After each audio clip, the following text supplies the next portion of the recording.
¿Qué piensas de la afirmación de que la filosofía no es más que una variante de literatura fantástica, un juego de palabras?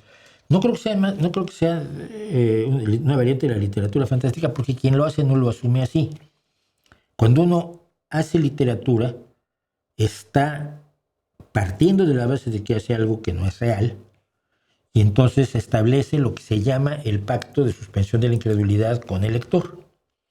Es decir, yo te digo, mira, tú sabes que no vivimos en una sociedad donde los niños a los 10 años tengan que matar entre sí y cada niño tiene que matar a 3 niños para poder sobrevivir, ¿verdad? No. Bueno, suspende tu incredulidad por un momento, imagínate que así es, te voy a contar un cuento. Y así es como los escritores contamos cuentos, ¿sí?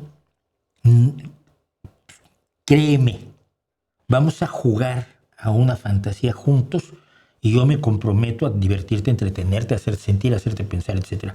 Los filósofos no pretenden eso. Los filósofos pretenden obtener conocimiento de la nada, así como los magos sacan monedas así de la nada, pero en realidad hacen truco. Los filósofos no sacan nada, pero hacen truco.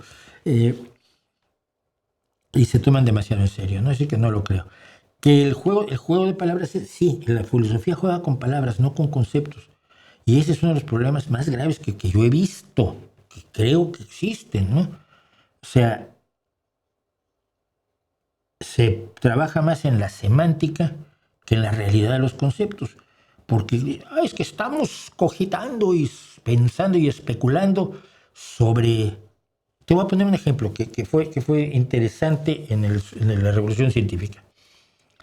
Se hablaba en la filosofía europea de que no se podía ir al Ecuador porque en el Ecuador hacía tanto calor que la gente se moría.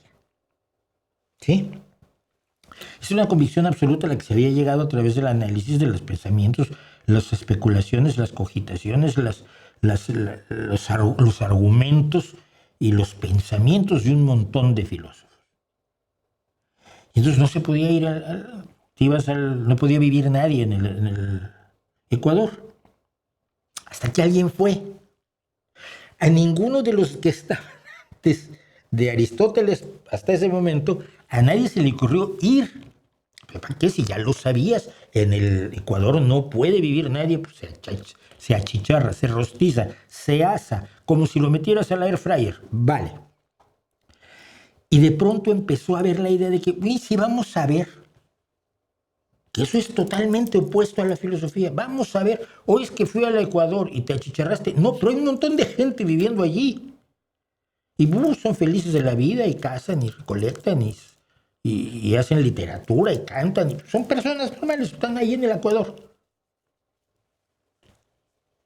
Esa es la diferencia. Así que no creo que tenga validez el escudarse atrás de la filosofía, atrás de la historia, atrás de la sociología, atrás de la psicología, atrás de la literatura, atrás de nada.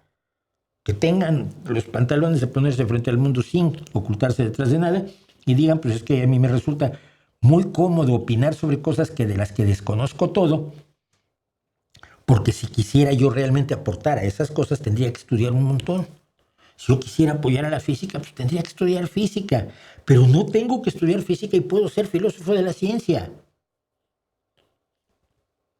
O haber estudiado física hace un porrón de años y no seguir haciendo física, ya soy filósofo de la ciencia. Porque me van a aplaudir más mis compañeros filósofos cuando yo soy físico que mis compañeros físicos cuando soy un físico de segunda.